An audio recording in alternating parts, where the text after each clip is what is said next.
Sinclair, welcome to Babylon 5. We are in the process of building the future. Rangers never laugh. We have lost much, endured much, sacrificed greatly. Zathras knew you would come. I think I'll stick my head in the station's fusion reactor.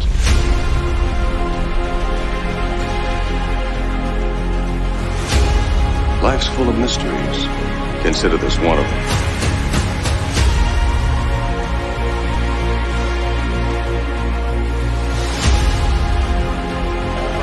If you go to Zahadu, you will die. Hello. We're back again with another episode of Keith Chimes In Babylon 5. And today we have a special panel. Some guests I didn't even expect would show up, so I'm kind of honored. We're going to be focusing today on episode 1 of season 1, Midnight on the Firing Line. I probably messed up a couple words, but before we get into it, I would just like to say to CJ. No. And with that, I'm going to bring on Keith, the man himself. How are you? I am good. Look, this is a really good episode, everyone. And one of the better introductions, really, for any television show that I can think of, given the amount of stuff that's actually placed within this episode and how it all just connects to things that are coming. So, wow. Before you wow again, let's bring up a special guest. We have Adega Outlaw, the author himself. Hello. We have our Ginger for the day, or Rowan Ginger Raven, because it's in her name, I can say it. And of course, the one and only Pasty Script Doctor. Good afternoon. Good afternoon. I'm going by your avatar. Welcome, guys. How are you all doing today? Doing well. Doing good. I'm doing great. That's good. Now, before we do that, I know Keith has a lot of memorabilia with Babylon 5, but when Adega snuck in, he started whipping his Babylon 5 P around. Excuse me while I whip this out. So before we get into episode 1, I want to put about 10 minutes or so into this, and I really want to have Adega show Keith what he has in store. I didn't know you were going to do that, man. I could have brought out a lot of stuff, but the books, man, or whatever you would like, man. It's up to you. I'm sorry. Surprise. You put me on the spot, dude, man. I do that. I've got pictures, signed autographs, the big ones. I was just showing them earlier. This, hard to find. They have both a hard copy and the paperback, and I don't think they make them anymore. It was a very limited run.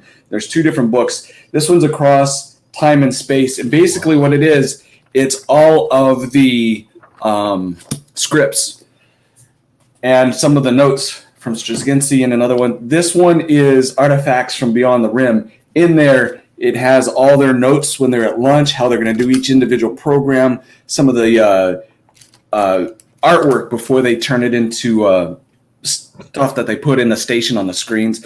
It has it all, everything, and I was very fortunate to get couple of sets of those. All right. Wow. Let me just officially say, in the words of my good friend Robert Meyer Burnett, I am jelly. I am totally jelly. I've got more stuff too, but it's, I moved here 2 months ago, and if anybody's ever moved, you know that unboxing takes sometimes years. So Chickle Trunk has a question for you. Who do I need to pleasure to get one of those books? Good luck. You'll have to go to maybe eBay or some of the collectors to find them. They were expensive to begin with, and they're far more now. The set that I got here, I think, I'm trying to remember, when they came out, I was on a waiting list, and I think I paid $50 each, and they might be $200-$300 each now. I don't know. I'm sorry, I won't do that ever again to you, Adega, but I thought that'd be funny. No, I don't care. You know me. I am more laid back than your average Canadian, so don't even worry about it. I would like to quickly. I would. Oh my God! Thank you, everyone with the Canadian jokes. I would like to quickly say hello to the chat quickly before we get to CJ. I see you here. Cuber, you're here. Hello. 6, I saw you earlier. Hello. Tickle Trunk. We have Zax. I know I saw Martin somewhere too. We have Martin. We also have. Oh my God, where is everyone? Oh my God, Martin. I see a Buttcrack Media. Thank you all for coming. I know there's and Zintac M. Nice books. Love to find copies of them. Well, other than that, hi. I do have an extra copy of the complete. That's mine. Summoning Darkness, Casting Shadows, the Technomage series. There's 3-book trilogy about Galen. I have an extra copy of all 3 of those. If you want them, Fat, you let me know. I'll get them to you. I'll take them. They are. It's my favorite of the series. The one with Bester is really good. Some of the individual ones are really good. This next one that I thought was really good was the ones that had to deal with the Centauri Prime, the rise and fall of Londo Molari, how his life went through. But the Technomage ones are amazing. She did a phenomenal job with those books, and I have an extra set. That is great. I would just like to say this. But if this is crazy, babe, I don't want to be sane. I'm in love with you, Wendy. I'm not going to call you Wendy ever. Wendy I was going to say everything with that I'm fine with, except for calling me Wendy. Wendy Outlaw, you don't like it? Other than that, I'm glad you guys could make it. Hello, Jeebus. I know you're a little bit late. Hey. I'm glad that stream worked. You actually made a Twitter account just for links, so I'm sorry you had to make a Twitter account. It's okay. Okay. But other than that, episode 1, Midnight in the Firing Line. Honestly, you're right, Keith. One of the better episodes. There's a lot of stuff in there, a lot of segues to stuff coming, and you have to watch at least 1 to 5 times to catch every little thing. But it's there. This is an episode that I think the air date was January of 1994, January 26th, 1994, and the director was Richard Compton. Straczynski himself wrote this particular script, very important script because this kicks off the series. And this episode actually premiered about almost a year after the pilot. And again, it's a quicker feel, not as long as the pilot, because I think the pilot's like 2 hours. And but it feels like 4. Longer. Yeah. Oh God. There's a lot in the pilot, okay, but oh my God, is it long? That's the reason why I keep telling people you should probably experience the pilot after you've watched the entire show, and then because you'll be more vested in all the characters and what is to come. And you'll also be more aware and catch all of the little things that are peppered throughout the pilot that actually play into the main story. But the pilot's not really something that you desperately have to watch. Well, if you have insomnia, you can desperately watch it. No joke. No joke. Literally, I have tried to watch that sometimes when I'm like fully awake, and as soon as it starts getting into them, like having these long discussions, I'm like,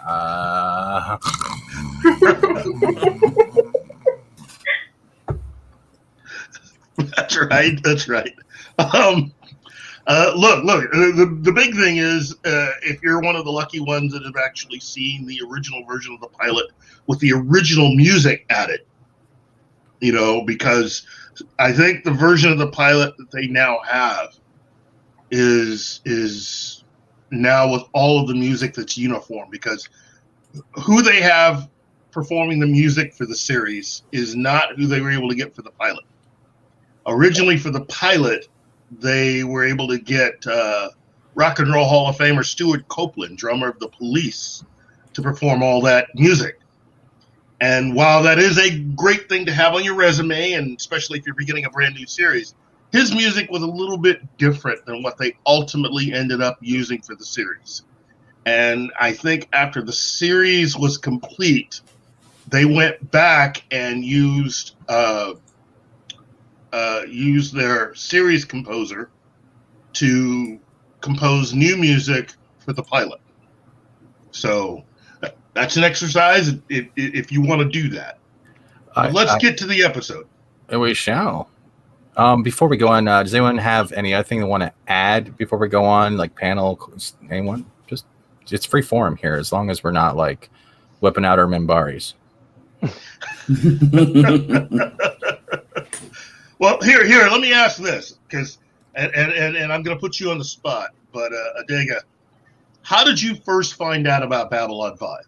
And yoink. Sci-fi commercial for the pilot. I was there day one, watching all the way through, and I was one of the few people, because I dig all kinds of good sci-fi. I actually liked the pilot, even though it was a little heady, a little long, a little weird. Yeah. But I did like it, so it was right from the very beginning. Cool. So now,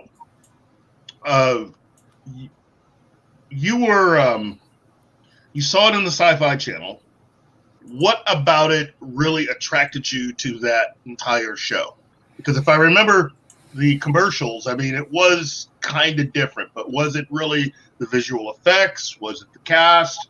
Was it, you happen to know who J. Michael Straczynski was? I mean, what was it that really attracted you?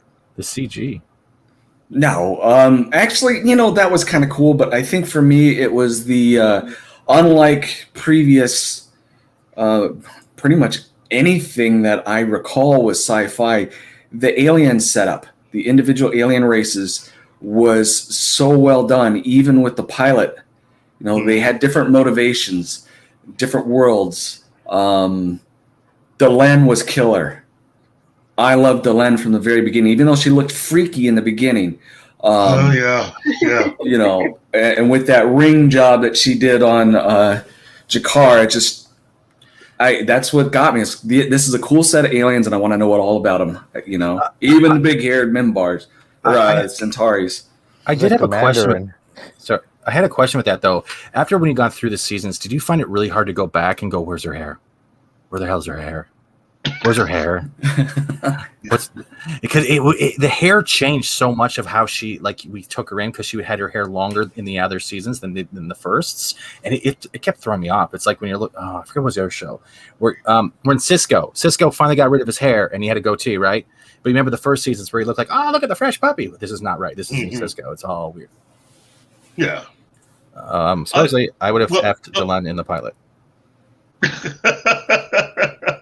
You know what? I think in the pilot, for me, it is kind of a very mannish quality to how Delenn look. I mean, at least when you see her in the first episode, there's more of a feminine quality to Delenn. But that was a little too alien for me in the pilot. Still interesting character, but yeah. Do you think? How about you guys? Do you think the head bone was one of their? It was a little bit places? like Alienation. Okay. Yeah. It also came across, from the pilot and the first few episodes, that the Minbari are kind of genderless. Mm-hmm. Yeah, I did get that feeling originally when I saw it. Wow. You're right, Mr. Tickle Trunk. I forgot all about that. The voice modulator. Yeah, because she sounds completely different in the first episode. That was kind of a not so much jarring. Well, visually it was way different than the pilot. And remember, it's supposed to have been a year, so it's a year between the events of the pilot and the first episode, which again is one of the things that I really like about the show, because time does alter things and allows character growth, so you can see development between from one season to the next, and it's not something that's done for an episode or two and then nobody talks about it again. Everything plays as part of the series. But Midnight on the Firing Line, episode 1. Now I'm assuming everyone here has seen the episode by now. Everybody's done their homework. I hope so. Otherwise, I'm going to start making louder posts with weirder pictures, because I'm tired of people not answering my phone. But yeah, I think there's one thing with this episode that it really focuses with me is G'Kar. When he first is talking to Londo, like, "Oh, my apologies, I heard what just happened." Do you think he's actually been sincere, or is he being a passive aggressive a-hole in a certain way? Because I hear the sarcasm in his voice. He's like, "I'm so sorry, what happened?" That's pretty much my pretense I was getting on that. I had to rewatch the episode, and I've gone back and forth. I really do think he was sincere at first when you first see him. I don't think he knew what was going on. But later, I think the second time you see him, especially after Londo found out, I think he definitely knew. I agree with Sinclair that, and he was definitely wrong for what he did.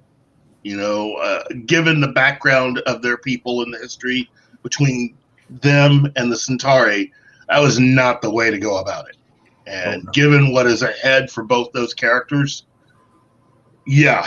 So this is about as well. I can't say this is about as dark, but there's going to be a little bit of a journey for G'Kar from here to when we will last see him on the show. So this is a really good episode to start out with. How about you guys? I love it. I actually, when I rewatched it a couple times, I watched it before we did the show again, just so I was fresh. I do love it. You can feel that this is taking a year after the pilot, if we're going from that perspective, but you can feel that there's already a back history of games being played, but we don't know what games have been played, and it seems like every race has their own type of not nostalgia, but vindictiveness to them. And Earth still seems like the same, like what we're dealing with now with politics. We don't want to get involved unless it's something we need to do all of a sudden. You know what I mean? It's like we won't get involved. But like, well, it's our state. Also, it's an election season. I mean, they were in the middle of an election, and they didn't want to do anything until after the election. But yeah, I know exactly what you mean. I remember rolling my eyes this past time when I saw it, and just like, But anyway, let's go through by character. So we've already talked about G'Kar, and we've already talked about Delenn. Let's start with Sinclair. As a character, I think this is one of my top 3 best episodes for Sinclair, period. I mean, he doesn't get any better as a character, in my opinion. I mean, there are 2 other instances, 2 other episodes, but this is him full force in command, and I think slightly better than he ever was in the pilot. You know, helps when the pilot. I mean, when the episode's a little more focused and cut better. So let's go through the panel. What do you guys think? You guys can go first. I talk too much. Okay, let's go with Monkey. I liked it because it felt like it was a they dropped you in to a world that was already all like it's supposed to be like a real world. You know, it's not like some shows where you get dropped in and it seems like everything just starts from there. Well, I mean, what did you think though about Sinclair in this particular episode? What's something that you liked or disliked about him in this particular episode?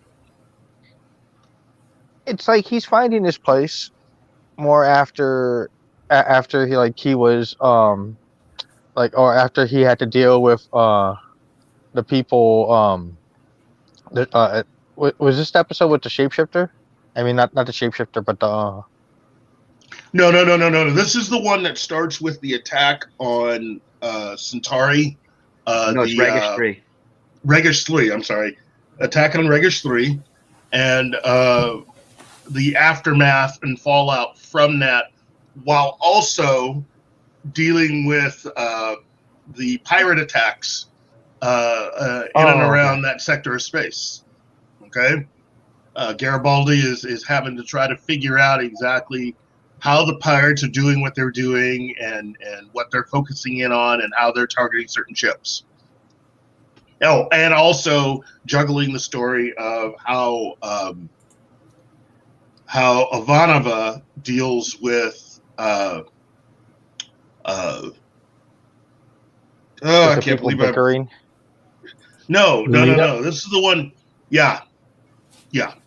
This is the new Psy-Corps officer. That is Talia Winters. So you meet Talia for the first time. You meet Ivanova for the first time here too. Yep. Yes, you do. Because she wasn't a part of the pilot. Yeah. I don't remember what happened to the original second. Well, they never really covered that. Abel and Tamita? Takeshi, from what my understanding, the new second command, Ivanova took over because everyone was reassigned. Yes. And considering how familiar Ivanova is, this episode actually takes place well after Ivanova's already been on for a while. Mm-hmm. So she's not brand new. She's been there. So somewhere within that year is where everything took place, and Ivanova came in, and okay. Now, Script Doctor, how about you? What did you think about Jeffrey Sinclair in this particular episode? Well, I really liked the performance, and I liked all the functionality of the characters there. My gripe with Babylon 5, even when I was a kid and in college, was that a lot of the dialogue is far more blatantly expositional as opposed to something a bit more passive and alluring. It was a little bit like offsetting at first, but once you kind of realize that this entire series is more novelistic, it kind of makes more sense because it goes into so many fine details. It explores so many other aspects of the relationships, the dynamics, and the motivations in a very, very kind of obvious way. Like there's not as much sinisterness to it as you would expect in an otherwise sci-fi drama. You can kind of get telegraphed. The audience gets telegraphed far more easily of the motivations of the characters compared to other science fiction shows. I think Garibaldi is the character that is actually the most well-defined and strong from the get-go compared to all the other ones. Everybody else seems to be catching up to where Garibaldi is on the commitment and understanding part of things. But with Sinclair, I like the fact that he is a guy who he's way more hands-on than he should be for his position, and I think that's kind of to his benefit and also to his flaw. And I like that that's established like right off the get-go. If you didn't see the actual pilot itself, you realize, okay, this is a guy who he's not just going to be the commander of the station. He's going to take every single problem that comes his way and put it on his shoulders and deal with it himself, as opposed to delegating.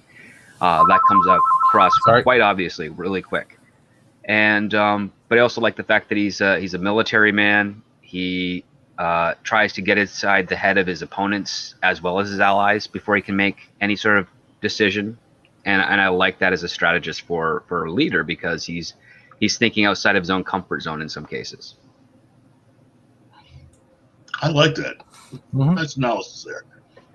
Okay, how about you, Adega? Are you gonna pass up Kate first? Oh, I'm sorry, Kate. Kate, sorry. You're going up the line and going, oh, yeah. I'm going up the line. So misogynistic. I know, I'm the worst. I am the worst. Terrible. No, I appreciate that they mostly introduce him with him on a break, and they emphasize that it's only 10 minutes to illustrate that he is very hands-on and very involved in everything going on, and he, in theory, would then know all the ins and outs of this humongous ship and his colleagues' lives and all of that. I thought that was smart, particularly doing it with Ivanova, because it's like, well, she's the newest, relatively speaking, going to someone who you get the impression has been on the ship since day one with Garibaldi. Maybe not, but you get, they set it up with that impression.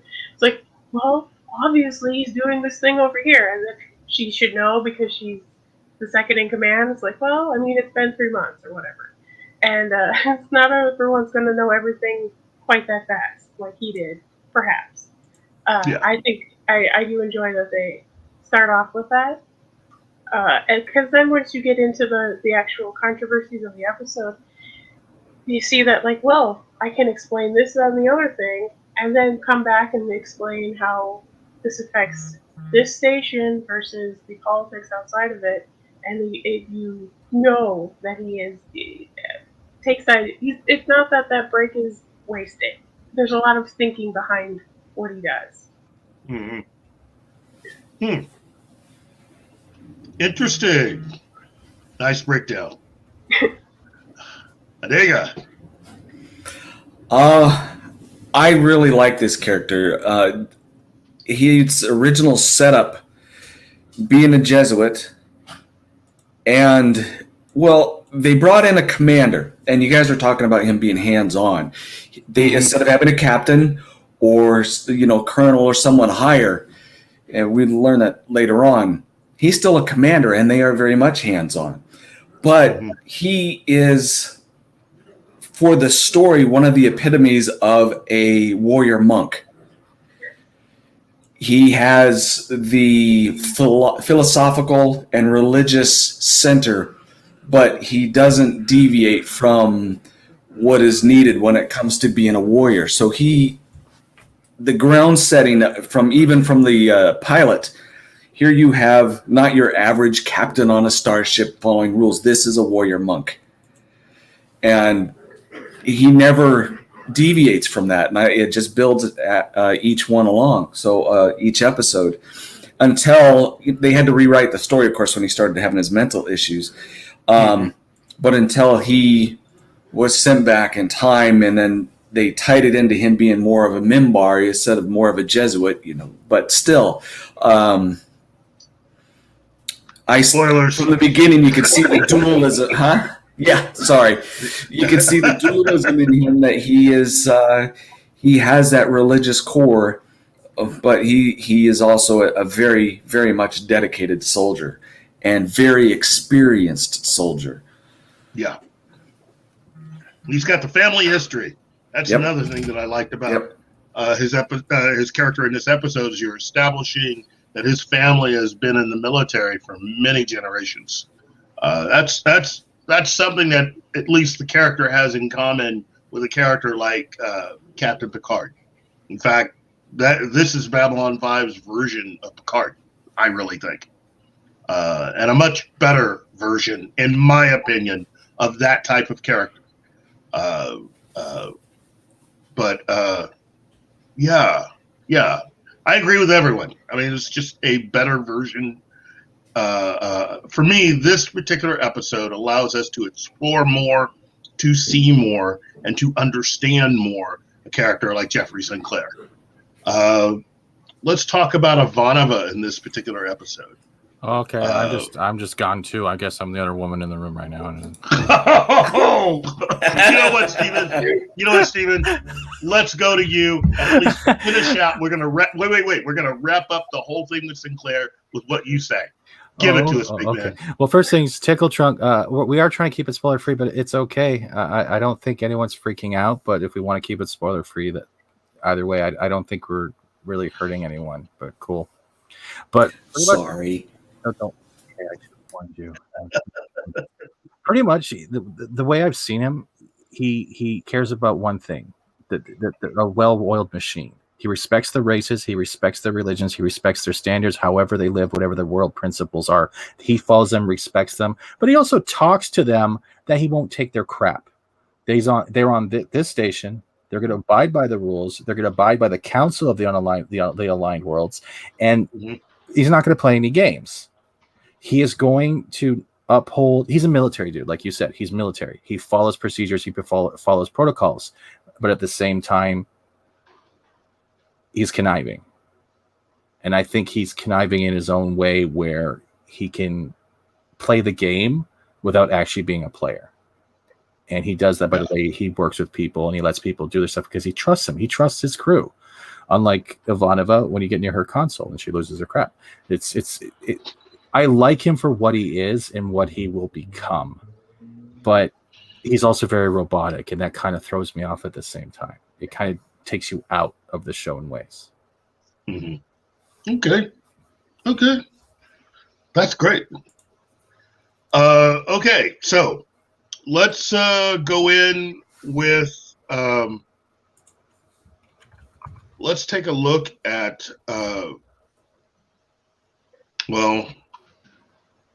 Talia Winters. I know we're just meeting her in this episode, but for those of you that have made it all the way to season 2, you know how important she is becoming to the show.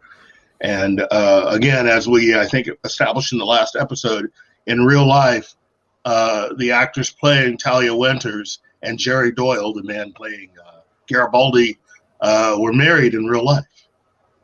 Mm-hmm. So, yeah, which makes the elevator scene in this episode. Say what? Did they stay married? No, they eventually got divorced. But that makes that elevator scene kind of interesting. So, so, what did you guys think about Talia in this episode? I know there's not a lot there, but what do you think in comparison to what many of you now know what's coming? She's most. And let's start. Well, we're going to start with you, Stephen. Oh God! Let me get my female face on. Hold on. Oh well, I honestly think, coming from the Batwoman perspective, that to be in all honesty, she's stepping into a place she has no idea what's going on. She doesn't know the reputation of the Psi Corps on the negative levels, only have how it's helped her positively, and she's she's opening a door to a whole lot of. I should have brought body armor and bigger guns. So I think she's confused. She's and at the same time situated, but she has no idea how to interact with the crew that has their own personal biases to the Psi Corps and how they've affected their lives. It's like she's going Geronimo off a cliff in a way, but she's unrealizing. Okay. How about you, David? This is one of the characters where, coming from first episode, I didn't think a lot of.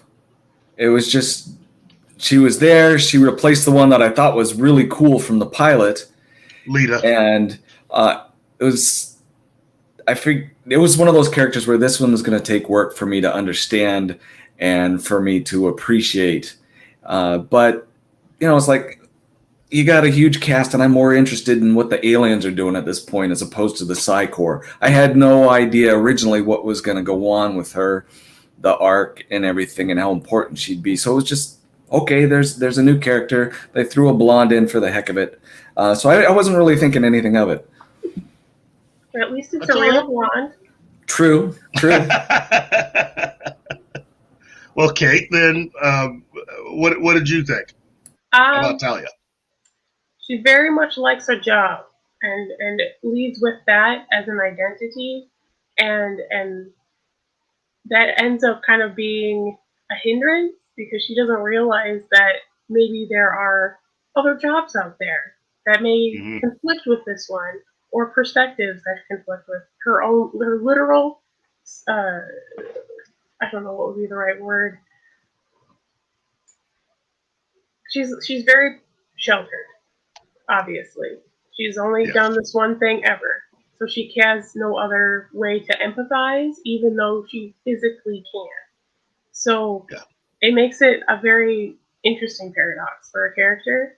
And then of course, interacting with the dude like Garibaldi is like, you are going to have to make some choices. We had that discussion last week, and what was it? Pretty much, you know how he keeps hitting on her? Eventually, be like, I know you're a telepath. All I gotta do is put a mental image of myself naked so you see it in your head. That's all I gotta do. That's funny. And if they were to ever have that dynamic in some kind of incarnation of this universe, it could be really funny. Okay, now script. Well, one thing to really remember about this character is that essentially her first line is about how she's behind schedule. She's desperate. She's trying to get her position affirmed, so to speak, within Babylon 5. And because there's so much going on at that station, she can't do that. And you can see her frustration and how she just kind of wanders around. She doesn't really have anything else going on in this particular episode. And it's a nice little setup for what her overall goal is when we get to that point. I think 2 seasons from now, pretty much. Mm-hmm. And I like how it's really like an E plot, because there's a whole lot of plots going on here. There's A, B, C, D, E. I think it almost goes down to halfway down the alphabet in this episode, pretty much. Yeah. But we get this little clever duck blind by Straczynski, where the reason she's behind schedule is not so much that everything is going on at Babylon 5. It's that Ivanova has her own priorities going on as well, and on top of that, she has her own bias towards the Psi Corps, and that's why she's being resistant to Talia. And that's a kind of the monkey wrench into whatever Talia's goals are. And I like how, as the series progresses, she sort of finds a use for that monkey wrench before things change. I don't want to spoil so much, but there's so much going on with that part. I like the fact that she's very much of a product of Psi Corps, and she's the example of how Psi Corps kind of indoctrinates their people, and how she's more of like used as not just a functional for negotiations and deals and whatever the military might need her for, but on top of that, she's also there for her own personal issues, primarily to advertise the positive aspects of Psi Corps, and that they're used to society and not to be feared or threatened, even though that's exactly what they would be in an actual thing. Is anyone that could read other people's thoughts passively or actively would really jeopardize the one thing that is truly ours, and solely ours, which is our minds. Very well. Very good. Very good. Well, that leaves us one more character, and it's definitely Monkey Jeebus to take. Oh, Monkey! I am so sorry, Monkey. I wasn't really paying attention to her character that much. She was like a side character also to me. You know what? Yes. Yeah. Go ahead. Because, I mean, I was more focused on like the main story going forward, like, and then like it kind of like brushed over on me a little bit. Okay. You know what? I think I had the same reaction when the episode first aired. Although she eventually did become one of my favorite characters, considering. Anyway, let's go to Londo Molari. So I'll always start with you, Monkey Jeebus. Londo Molari, as far as this episode is concerned, what'd you think? He's always kind of a sneaky little bastard. It's like he's like he starts off like a despicable character. He gets a little he gets a little worse, and then he goes through like so many like subtle changes, and then he kind of tries to redeem himself a little bit, and then he gets pulled back in. He's like human. He has like a lot, like, I mean, he's an alien, but he exhibits a lot of human traits. Like corrupt, like just like he's like the corrupted one. Huh. That's interesting you would put it like that. How about you, Script? Molari? Yeah. Well, he's like him and G'Kar are probably the most interesting characters of this series, not just because they're alien, but because they go through such dramatic arcs and they're so intertwined. I like the fact that Molari starts out, he has this central flaw of like he's completely and utterly self-serving, whether it's just to him personally or to his family. And that's one of the impetuses of this episode that gives him so much grief, is that he, prior to the events of this episode, he manipulated the system so that his nephew could be somewhere where he wouldn't get killed. And so they put him on the outreaches of Centauri territory to oversee an agricultural colony, which is Ragesh 3. And the inciting incident is that colony gets attacked. And so he finds that the choices he's made had an unintended consequence. And all he cares about now is bloody revenge, so to speak, and thinking that it would be justice. Yeah. And it's a far more complicated issue. And that's something that tracks through Molari throughout the entirety of this series is even as he tries to go in different directions and change things for himself, he always falls back onto whatever is most self-serving to him, and with an ancillary result being to the bolstering of the Centauri Republic as well. Like if he can do both, that's even better. But if it's him, it's going to be him first, sort of thing. And that's how kind of where he starts with, and that's how he sort of changes as the series goes on. And I like the fact that you can see his growth through the eyes of Veer, and how he starts treating Veer in this episode as just basically a servant, just a casual, like, you're nothing to me type of person. Just do what I tell you to do.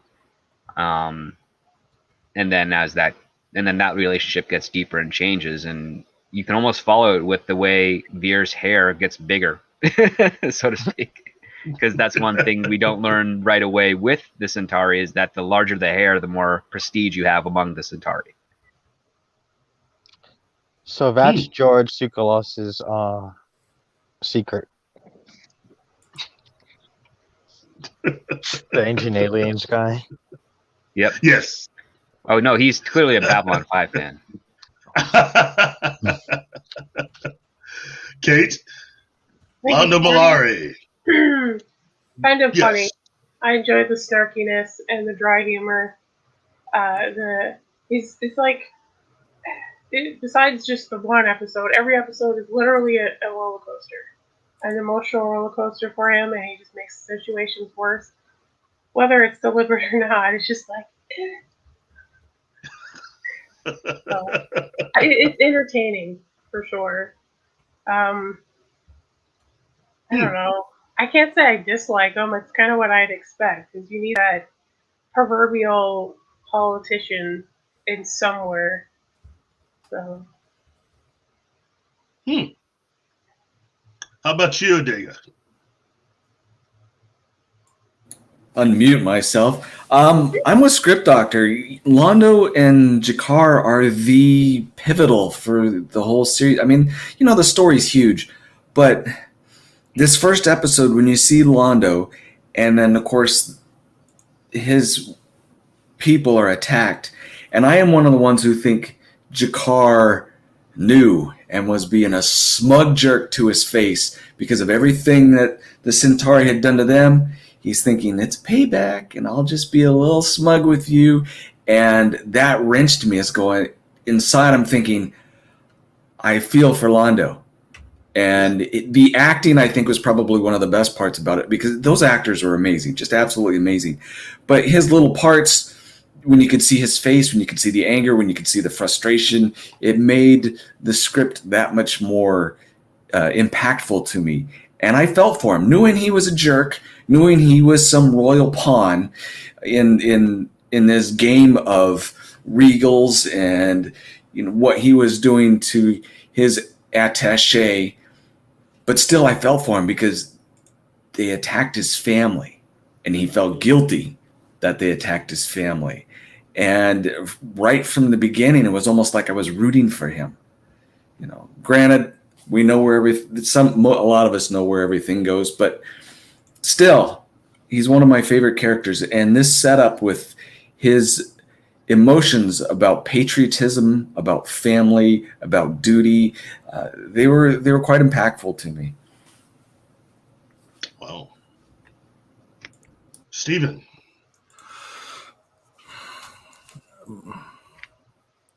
I love him. He's very naive. He's very conniving. He doesn't care about the consequences of his actions. He's very selfish.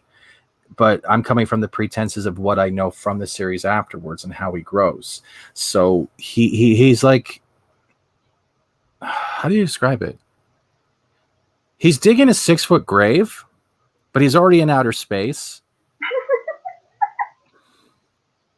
He doesn't realize that there's no air around, but I don't want to spoil it. It develops so well. I think his base character is something that a lot of people can relate to, because he's making mistakes, but he's not thinking before the choices all the time. He's playing politician, but he's not playing politician for the people, but for himself and his family. He's neglecting.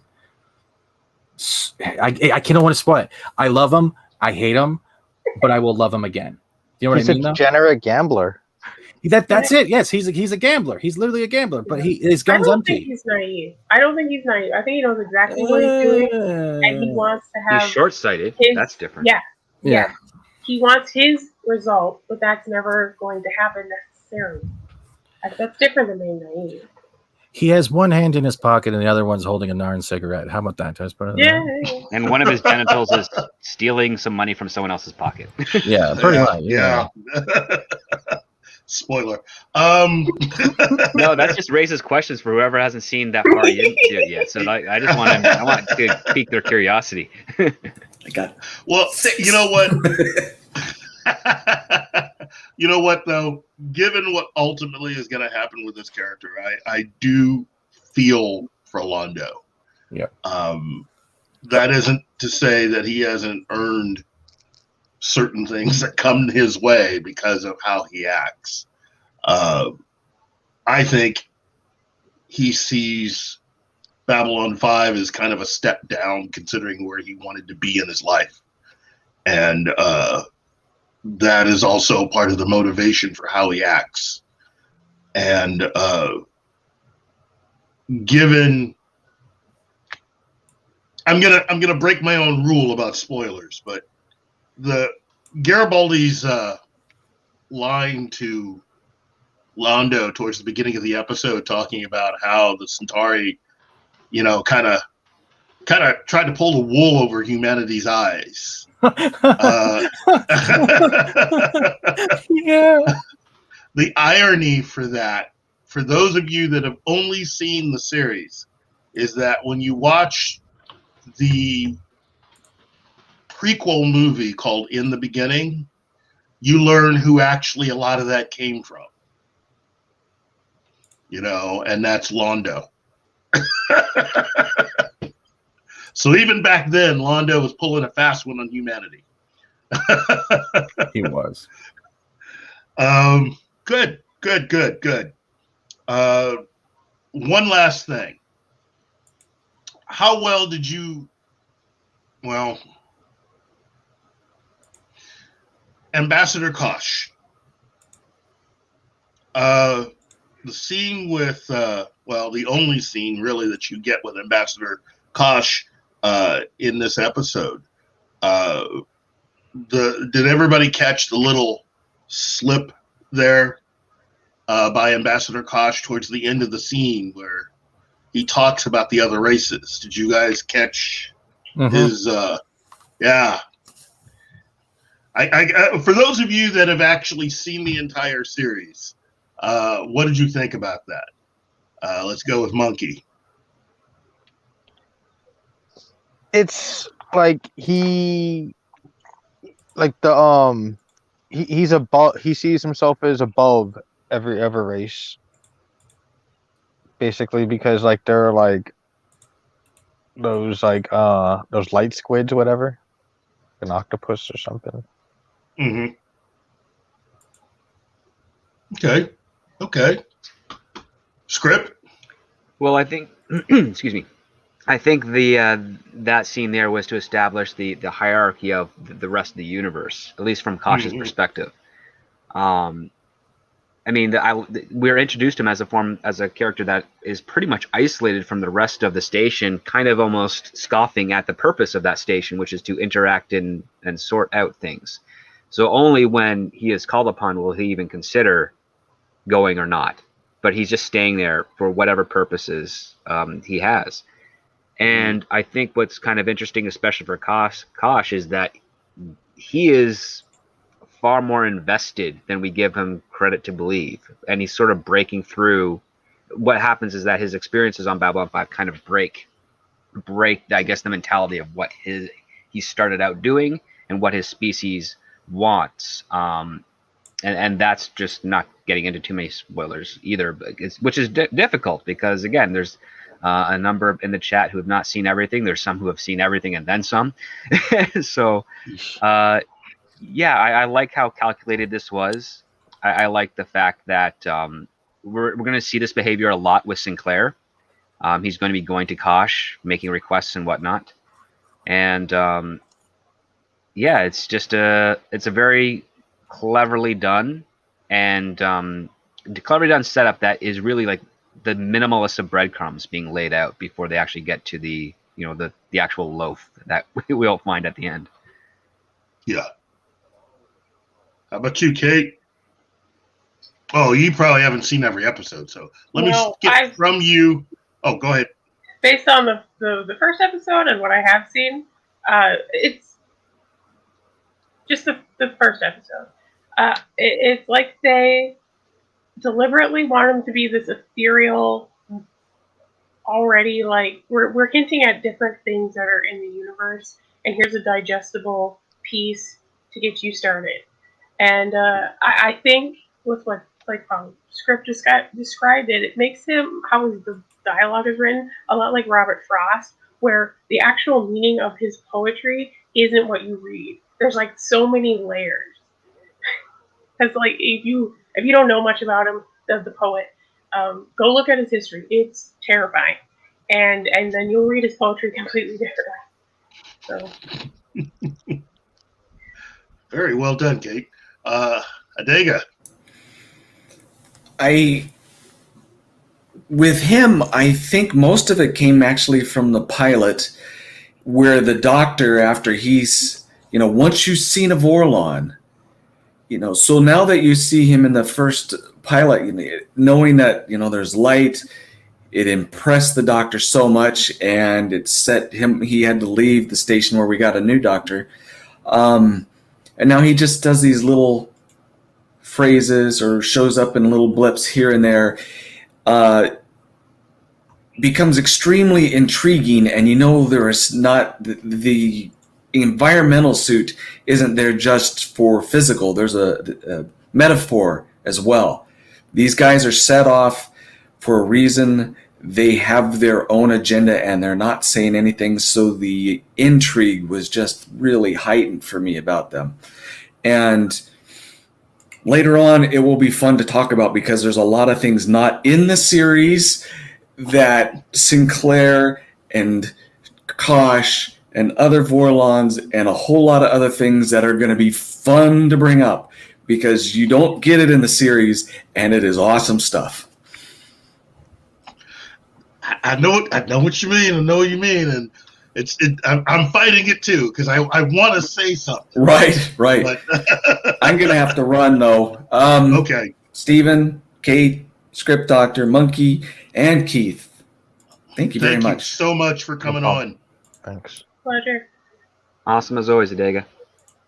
I need to step up my game to keep up with him.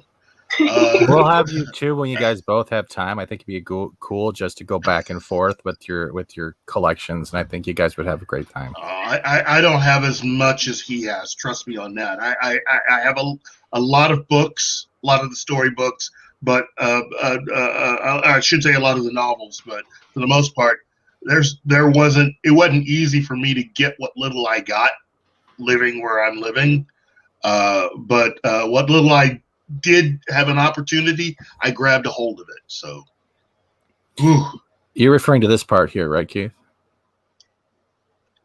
Actually, not that part entirely. Towards the end of what he had to say, because there was an edge to it that was more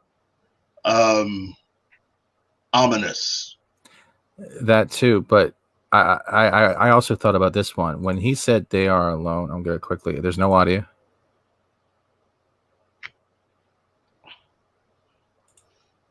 That's it.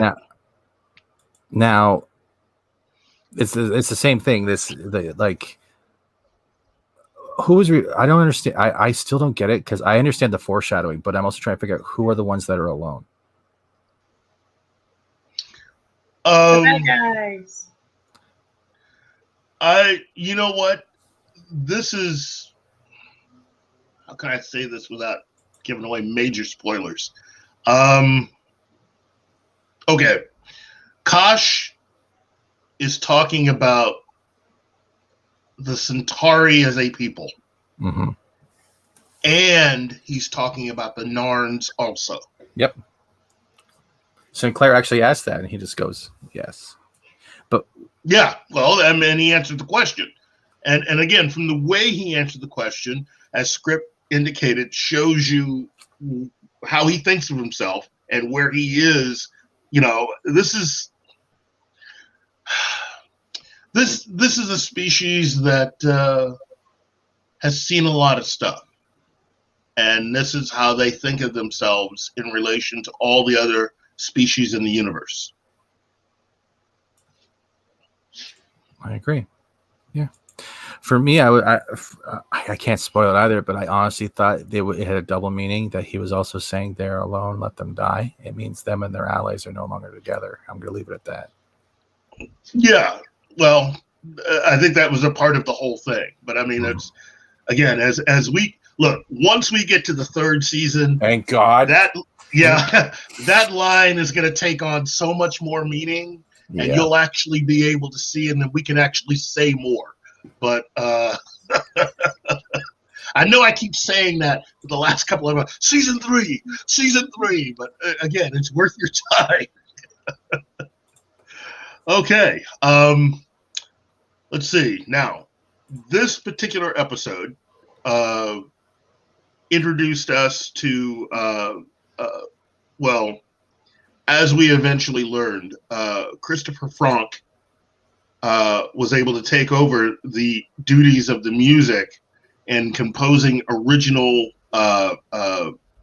pieces of music for this series. He's a former member of the group Tangerine Dream.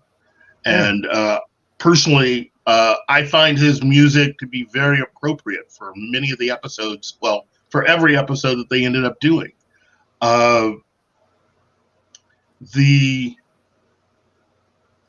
The stacking of the stories, you know, A story, B, C, that's definitely something that is a part of the genetic makeup of the series and plays really well in this particular episode. Some episodes you can have a weak B story or sometimes a weak C story. There are even certain episodes in the first season where even the A story is kind of, you know, a little weak.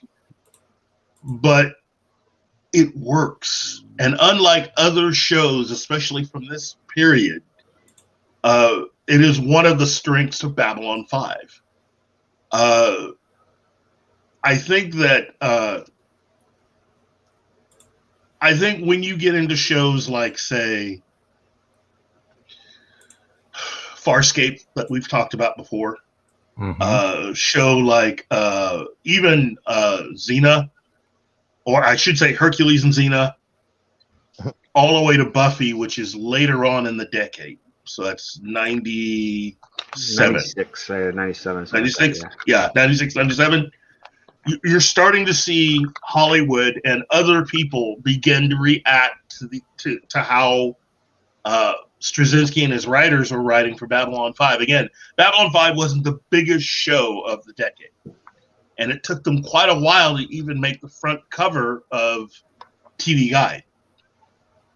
That I think had more to do with the aesthetic than the writing, because when you watch this pilot, it is boldly 90s, like boldly.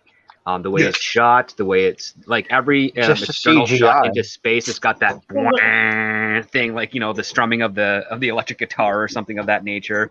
Every time the portal opens up, it's a sound effect that it's a musical sound effect, not a portal sound effects. All this stuff they drop, I think, by the third season, and they finally give it its own kind of like timeless identity on that side of the production things. Where, and like, if I had the time, I could probably clip 4 or 5 different 90s sci-fi shows, and you would see all the same thing. They do all the same things with regards to like their space aspect approach of how they do it. It's you know, just that weird loud like proto Hans Zimmer wom noise done through like a synthesizer or a string instrument.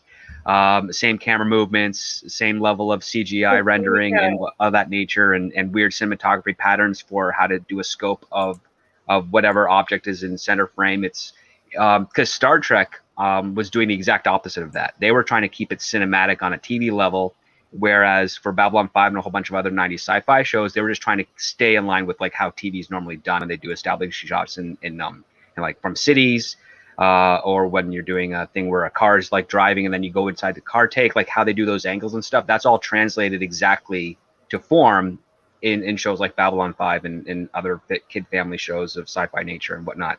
And it's not until I think midway through season 2, they start dropping that, and by season 3, it's not even there anymore. Where Babylon 5 is like, no, we got our own cinematography style now for our external shots. We have our own music cues that we have for the way we do things now. We found our identity on the post-production side of things when they've already had their identity on the writing side of things way well established by that point. So it's basically like one side is catching up with the writing on the production side of things comparatively. And I think that's why Babylon 5 was able to make it up to their 5th season, because they did change how the format was. Because all those other sci-fi shows that were doing the same things, they maybe lasted like a season. And that was because their writing was nowhere near up to snuff as Babylon 5 in addition. So the Babylon 5 was pretty much saved by its own quality of story, scripts, and intricacies and engagement, whereas some of the other shows just fell away. Like, they're hard to even hear up. Like, I'm going to have to go back and dig deep to try and remember these shows, because that's how much of an impact they had at that time, which is negligible. But like, I just remember rewatching this and thinking, oh man, this reminds me of Hypernauts. This reminds me of like Star something or whatever. And like, you know, all those shows that you kind of remember, but wonder, were they real shows? Did I just imagine a horrible show? Like, you got to double check. But thankfully we have the internet. And so you type in enough details that you can remember from the show, Google will return probably a close result for it. You know, I remember shows like post Babylon 5 or post the start of Babylon 5, shows like the short-lived Space Rangers on CBS, which I think was also a Canadian series. Of course, I keep mentioning Farscape because in my opinion, Farscape took a lot of the creature effects away. I mean, Babylon 5 had definitely an edge over everyone else with their creature and makeup effects up until Farscape came out. Oh, and Farscape went Jim Henson on sci-fi. Yeah, Muppets. Are you talking like the Space Rangers with Clint Howard? Yes. That's 93, 94. That's before Babylon 5. When was the show Space Above and Beyond? 95, I think? Or 96? Yeah, because that was like Chris Carter's like take into. Well, the pilot for Babylon 5 was 93. Yeah. The first episode that we're discussing is 94, so that's right about the same time. You know, I think within the year that it took to get to starting the show, I think a lot of other people began to take notice of how they did certain things just based on that pilot. Because I think when Warner Brothers ran that pilot, I think they ended up running it like 2 or 3 times before they went to series with it. Kind of like what Sci-Fi Channel was able to do with Battlestar Galactica, where you had the miniseries and then you had to wait a year for the series to start. You know, 2 different reasons why that was a thing, but the kind of same effect. You know, my question to all of you is, as a first episode, compared to a lot of other first episodes, how strong do you believe overall this was as a first episode leading into a series like this? It was. It depended. I think it would depend on the viewer, and it would depend on the actual grasp, and if you're having it in the background or whether or not you're actually watching it visually, trying to pick up everything. it is a great episode, but it needs multiple watches as well as to go back to it after you've seen some more, because you start seeing the connections and how they're not delivering just the storytelling, but the character arcs, the character connections. And there's so many subplots within the plots that it's like a mystery box that they didn't seal correctly and it explodes in your face, but you miss all the confetti at the same time. Yeah, but this is a better constructed mystery box. Yeah, at least at least you get to an ending. Yeah, it's a great episode. I think it's one of the better ones, even if it's slow, because it's more dealing with political and military aspects, but it's there, and there's a lot more there. And it like I said, it's almost like a tiramisu. There's so many layers. Everything is different. I'm repeating myself, I know, but it's good. Hey, that's all right. That's all right. I loved it. Kate, how about you? I like anything that they just kind of put you in the universe and introduce the dynamics and characters, even if it's someone who's new to this situation, because then you have someone to go along with, essentially. But I don't know. I mean, I guess the only things I could compare it to that were on at the same time, and it started before, but would be like how Frasier is written and starts. It's vaguely similar in the sense that everyone already knows Frasier, but they don't know his family and his old friends and his new job. So that kind of like, we're going to this new adventure and this new thing, but we're familiar with this. We're in the situation with someone, and in this case, it'd be Ivanova because she's the newest. So I think that's smart. I think like, here's your buddy, and now don't get too lost. And have all this stuff happen at once, so you are inundated. Like, well, what's next? And that's smart. That's how you should write things. Okay. And I'm gonna skip script for a reason. Let's go to Monkey. Yeah, it was a pretty good episode. It introduced to like new characters within like an established universe with the pilot, and it wasn't too overwhelming. It felt like it was a first episode, but it also felt just like it didn't overpower any other episodes. Okay. Script. The reason why I skipped you is I wanted to ask, in your professional capacity, being a script doctor, how would you rate this particular episode as far as effectiveness to getting people to want to watch the show? Well, you can look at the numbers in history. I think it was around a 6 out of 10 for catching an audience. And I think that has to do with the fact that it's got a somewhat peculiar structure for how the narrative is set up for the episode, because the A plot, the central conflict of the Narn attacking the Centauri, that gets resolved 15 minutes before the episode ends.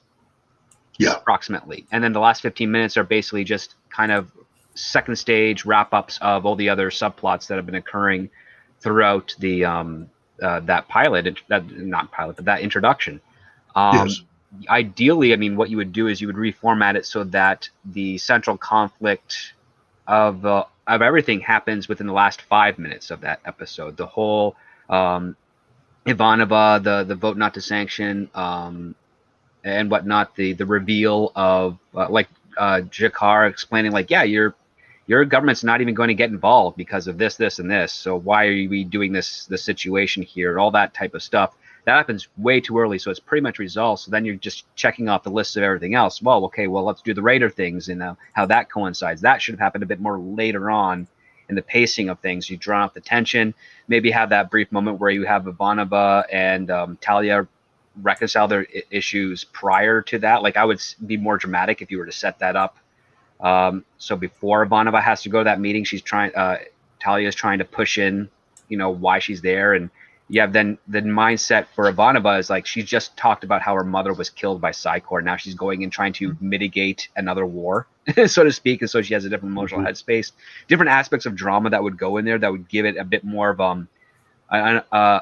a leaning in approach for the 4 out of 10 that probably would have checked out after the first half hour, because from their perspective the show would have felt like a half hour and they would have just turned it off before seeing like the end credit stuff. But outside of that, I mean, the character work is pretty solid. You completely understand their voice, and that has to do with the double-edged sword of like expositional dialogue. Because that's exactly what it was. It's like one of Ivanova's first lines is like, "I've got 15 things to do right now, and they're all annoying." It's like, okay, yeah, you're kind of hitting the head on the thing right now. It's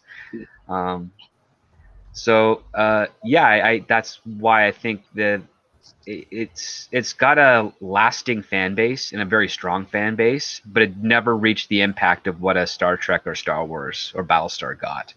And I think that's just because it is more of a novelistic approach. It's not giving you a principal main story. It's just a bunch of little stories that are coming together to give you to paint a larger picture of the society of all these other species.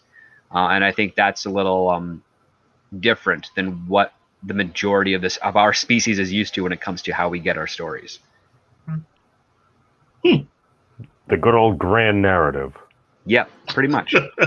It's more like a parallel of actual history, as opposed where like history, you try to like take any event and say, this is exactly the focus. It's like, well, it opens up a rabbit hole to all these other things that are happening at the same time. And you never really get a solid resolution at the end. You just know that this block of time, this stuff happened. Dude, all I know is I kept getting shadows, like you were saying, just of IRL. It's like, well, sorry, my hair got in my mouth. These things happen. This is why you need to learn to live with long hair. But all I know is I'm sitting there. It's like, oh, will you attack this? It's like, might I remind everybody that this actually was one of our colonies or so 100 years ago? It's like, well, it was this. It's like, well, there seems to be a nonstop ongoing conflict in just the war. Oh, look, here's an election. What's happening? Oh, politicians getting involved with different drama and everything. I'm like, this show's hitting the nail on the head. I'm like, could that be the thing? It's like, oh my God, massive space starship that's going, or the Borg's going to eat us all, or something like that. It's like, all right, here's stuff that's actually relatable. Yeah, he agrees. Pirates and stuff. Yeah. Wow. Okay. Welcome, memes. No, my apologies for being overly late. I literally just finished watching the episode. I did with my homework before. Well, with you having just recently have finished it, what is your overall thought about that episode? Oh, it was beautiful. At least in my mind. Again, given the time span and everything, could you have done things better in retrospect? Of course, you can almost always do things better, especially with a bigger budget and everything as well. But for what they were working with at the time, the sheer fact that this is literally a quarter century old now, because this episode was from like 94, I'm just looking at that, I'm like, all right, the graphics ain't bad. I'm looking at this, and then you've got what's his name with basically like the hidden like secret service weapon. It's like he's got all these different things. He's putting it together. It's like we're a race of lunatics and everything. I'm like, oh my God, it's like Count Dracula on freaking Flubber or something. I'm like, all right, I'll roll with it. And then it's like he gets the thing. It's like he thinks his nephew's dead. I'm like, wait a second, his nephew's alive, so now he's trying to be. It's like blood for blood. I'm like, are you meaning Dracula there or whatever? I'm like, I don't know, but I'm like, it works. He goes with it, and the sheer fact that Gilibraldi is there, he's like, if your hand goes for a weapon, I will kill you. And then he like de-escalates it. He's like, would you really kill me? Yes. I'm glad I didn't have to. It's like I could go either way with that. It's like now I can see why people really like Garibaldi. Bruce Willis like. Yeah, Jerry Doyle. That character with Jerry Doyle was just perfect. It was perfect casting, and given the way the character, I must say one thing though. There's one thing that I miss from the pilot that they didn't have once they started onto the series, which is that feeling of that feeling where it just seems like we're all on borrowed time. That's one of those things that from the pilot, I kind of missed that a little bit. The impending given the sense history of doom, the Babylon stations. or just dread. Yeah, just a little bit of that. And Garibaldi seemed to be the mouthpiece for that, at least in the pilot. Some cosmic horror. Do you think a lot of it might just be that the sheer fact that if they started on that, you can't always be, well, I suppose you can be always on the end of your seat there, but that typically requires a more massive budget. But at the same time, I'm just like, if you start off there, are they always maybe just kind of hinting at that? It's like this little conflict could escalate into just an intergalaxy, just like armadas going after, and everybody wipes each other out. Like, do you think that's what they're hinting at? It's not easy for me to answer that question. I was going to say you essentially need to cite at least the whole series at that point. But okay, fair enough, fair point. I retract my question. It's not easy. I just like the fact that even from the pilot, Garibaldi is consistent. He's a character that I think you can definitely rely on because he is the working man character in this series, and he's meant to be kind of the everyman, little out of step with everyone else, but that's part of his personality and how he actually wound up on Babylon 5. But very refreshing compared to a lot of the other stuff that's going on. So he's also very Earth. You know what I mean, though? He's very old school Earth too. He enjoys the finer things, like we saw in this episode where he's watching the Looney Tunes with Delenn, and he uses like what is it, like the old school detective? Like if we're looking at Picard, Picard likes doing the holodeck programs where he's redoing the whole, like the private eye, but Garibaldi's the same way, but he takes it to the extent out of a simulation and applies it to how he does his security detail, his research, trying to find this, and that. And he's gangster in a way, but he's a private eye. He's very good at it. That's what he is. He's Johnny Dollar. He's a soldier. He's also a slave of habit. He makes sure he knows where everybody is in the station at all times, especially of the command level. He knew where Sinclair was. He knows where Ivanova is going to be. That's telling, where he takes this job so seriously that he knows where everybody is at any given time.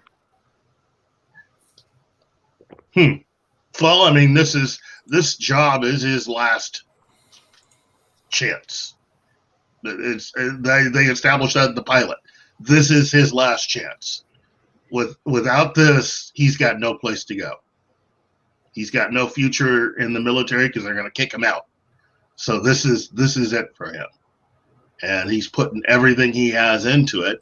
But he's also, I think, on a certain level, kind of resigned to what is going to happen. Part of that is personality, and part of that is just the way he does his job.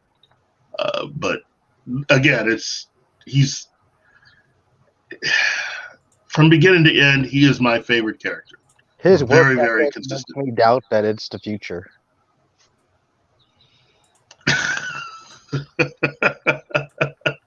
See, go ahead.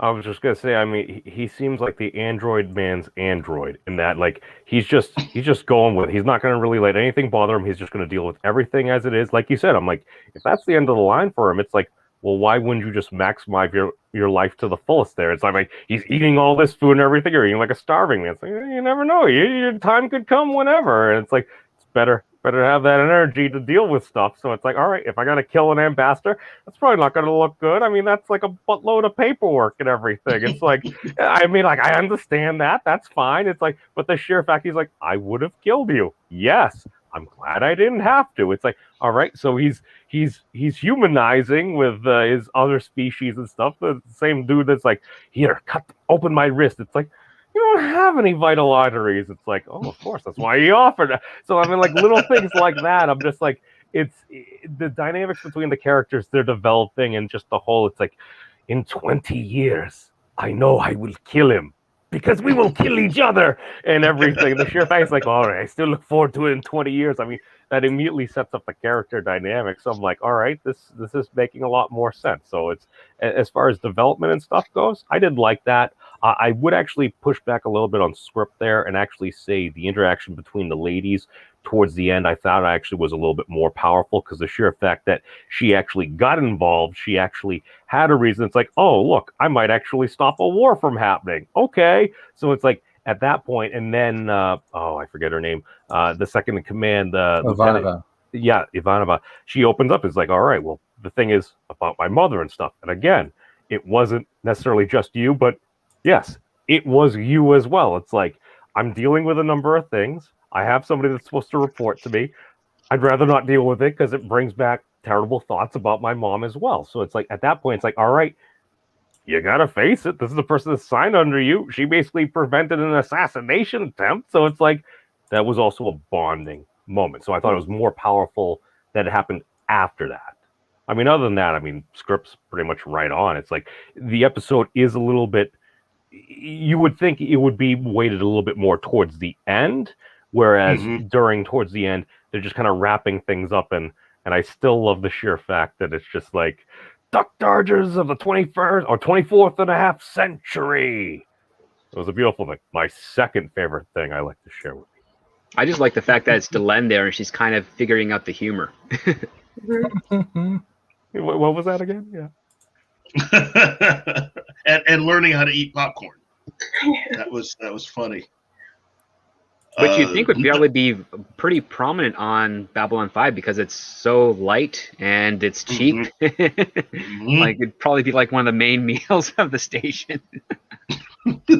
Popcorn containers are actually not that light, because if it's actually packed down seeds and you're shipping it, I just say this because I pick them up on a fairly frequent basis. Oh no, I'm thinking for like its weight to quantity ratio of how much you could transport and then feed. Well, it's weight to popped volume potential. Yeah. The mass doesn't really increase. I get what you're saying though. Yeah. You get a canister, like, a 2 square foot canister of popcorn seeds. Once you pop that all out with its volume and stuff, you can share it. A lot of people can share with that. I used to work at a movie theater, and you have to do that type of stuff. Like it's like, this is our year's supply of popcorn, and it fits underneath a stool. Yeah. Wow. See, another thing you and I have in common, Script, because I used to work at a movie theater myself. Yeah, so you know. Well, I had a slightly different job. You actually worked while the people were there, and I worked at one when the people weren't there. So. Yeah, I got you. Yeah. Wow. Okay, well, look, that's all I got for this episode. Seriously, there is a lot packed into it. A lot of this is going to take on a lot more meaning as you go further into the series. And again, I know I keep throwing it out there, season 3. So for those that haven't made it to season 3 yet, there are some surprises and answers and more questions, which again is the way of this entire series, and handled a lot better than even what J.J. Abrams and his crew were able to do with this kind of storytelling. Not everybody can do it. Not everybody can really do it well. The writers and Straczynski for Babylon 5 really, really did a very good job. I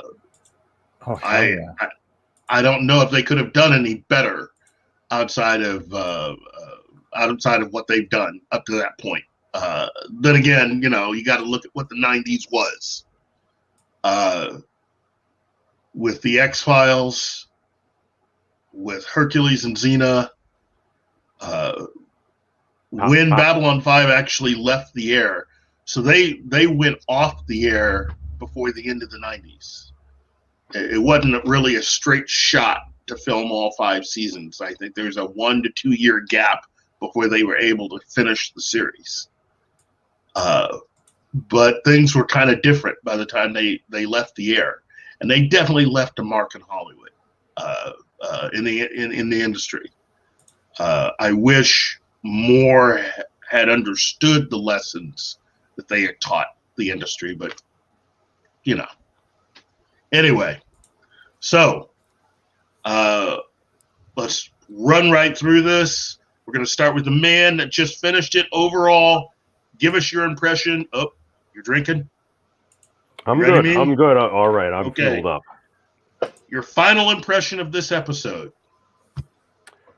My final impression of this episode, I'm going to give it a solid 8.5 because I'm going to be generous to it because I'm factoring a lot of things from like the 90s and stuff. But the sheer references that they had at this episode, the sheer number of things that I'm just flashing through there, the sheer fact that even it's talking about, it's like, yes, on Earth, we're familiar with sneak attacks, whether it's Pearl Harbor, whether it's the nuking of like LA or something. I'm like, San Diego. Oh, San Diego. I remember it is the nuking of San Diego. And then on Mars and everything. It's like, yeah, we've been struck a whole bunch of times. And it's like, we understand. That's the act of a coward and stuff. Which also plays in the sheer fact that it was even mentioned in this episode. It's like, did the Molari attack? It's like, I don't think so. Why? It's just not going to attack someone like that. That's not honorable and stuff. If somebody attacks them, oh yeah, they'll F you up. But it's like, other than that, it's like, no, I've never seen them act dishonorably in combat. It's like, that is setting up that tension. And it's just kind of like building. It's like, all right, so I've heard some of these things before. And then from the season 2, episode 1 episode, it's like, huh, this is very interesting. This is all starting to weave together now. I'm like, all right, I'm getting interested in this. And you got the dynamic between the Dracula people and the freaking cat people and stuff. I apologize for my alienism, racism. Hey, it's all good. So it takes a while to really get a lot of that going. The Centauri versus the Narn, yeah. Okay. It's just part of me also with the the Molari. It's like every once in a while I'm like, I should go back to the cone heads. I realize it's a terrible stereotype, but it's just conical. I keep forgetting Londo has sharp teeth. Yes, he does. Although his teeth aren't as pronounced as Veer's. Veer has. They fixed that later on because he kept biting his lips, doing that as they. So, Monkey, overall impression. What rating would you give this particular episode overall? I would give it like I wanted to see more after, like you get a taste of it, like the you're getting like it's I prefer the series people than the pilot. Okay.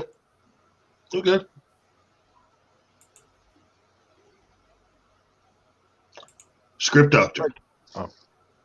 This is, I mean, it's a solid pilot. Like with a lot of science fiction shows of that era, it has some third act issues that are not really much in the content, but like the format wise. But I would say that, like, the thing that you can do is like you can really cross reference this with, say, Star Trek. Like, it has the same type of flaws that Star Trek: The Next Generation first season had, where it used the synthesizer, it used its dated music stuff to conform to try and make the sci-fi to conform to the contemporary aspect, as opposed to being more timeless in nature. Like, that's why you can take a look at, say, season 3 of Star Trek and be like, oh my God, this looks like it was shot last week. Because there's nothing that dates it on any aspect of it aside from maybe some of the computer effects on the screens. Same thing with Babylon 5. Like, once you get to that second and third season, it's like, okay, yeah, this seems way less dated to that the time it was created. But with this pilot, yeah, you've got solid performances, a solid understanding of what these characters are, where they want to go, to really hook you in, to really get you to say, yeah, I've got enough of these characters here where I could pick a favorite and stay with them and not regret it. Like that. That's one of the things that's really impressive about this show.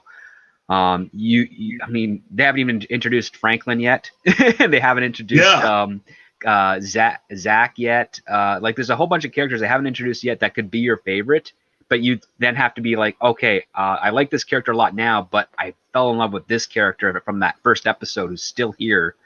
So that's something that's really great for the show. And I mean, like, part of me, like, if I was at HBO Max right now, one thing I would say is, like, yeah, if we're gonna like do a second remaster of the series, I would get rid of the Blom 90s synthesizer stuff. Go into the later episodes of the show where they don't have that, and then repurpose those for that time, just to give it more of a cohesion, and not make me like have weird flashbacks to being like a 7-year-old watching Family Channel sci-fi shows or something that's on like TNT at the time or whatever. But outside of that, it's a solid pilot. It actually sets exactly what you're going to get throughout the rest of the series, which is you're going to get some isolated stories and then some chapters of a larger story, but it's not going to have a conclusion you're expecting, and that's what's going to make it very rewarding. Kate. I don't know. I'm not good with rating stuff. Probably like 7 or 8. Like, I'm interested, but if I wasn't sold on this, I don't know if I'd keep watching. So that's just the me thing. Yes. I do appreciate that they just kind of drop you in the world and then let you figure it out. I think that's much more interesting than how most things are written, where they really slowly try to expose you. This is just like, we're just going to start right off with all these problems that are real life problems, relatively speaking. So that is enjoyable.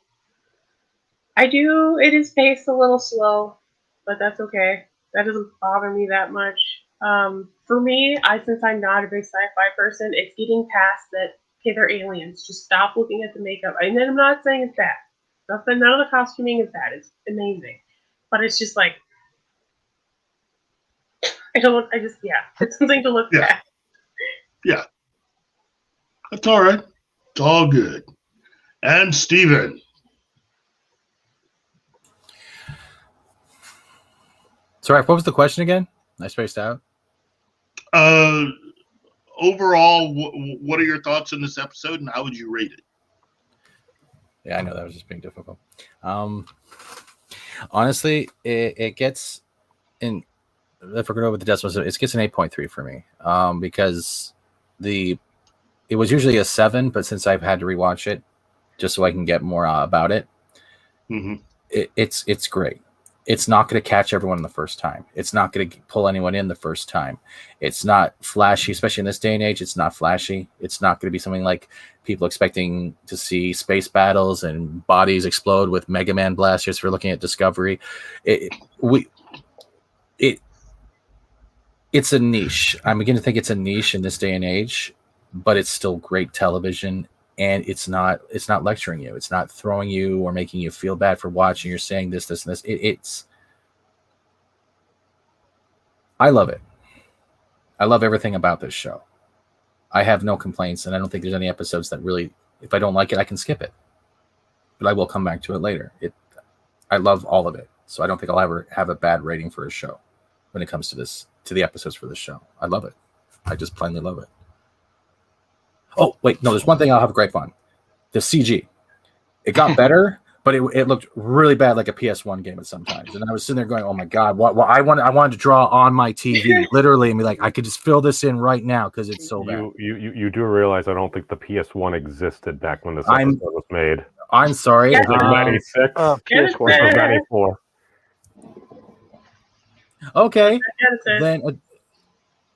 But we still have computer graphics at that point. You know how the rendering was for that. Let's go from that point of view then.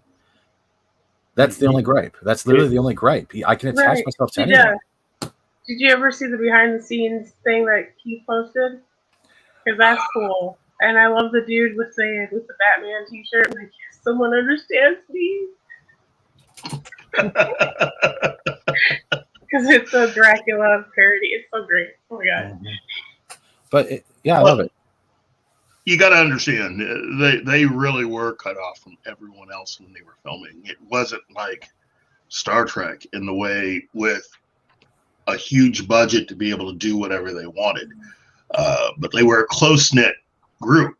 and making what they were making. I mean, they really were the odd stepchild of television shows because it was so different.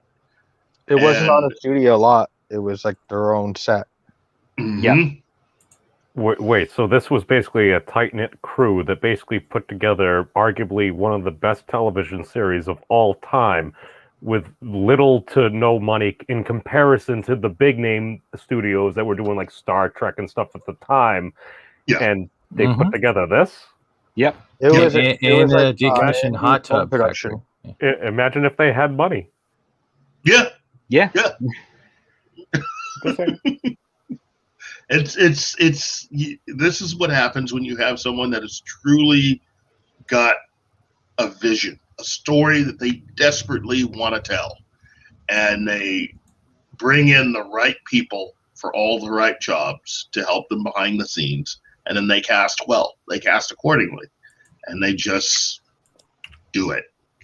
It had excellent catering. Well, no, that's what you need in order to keep people coming back is food. Food is one of the best uniters in the world because no matter how grumpy you are, at least if you get food, you'll likely be less grumpy.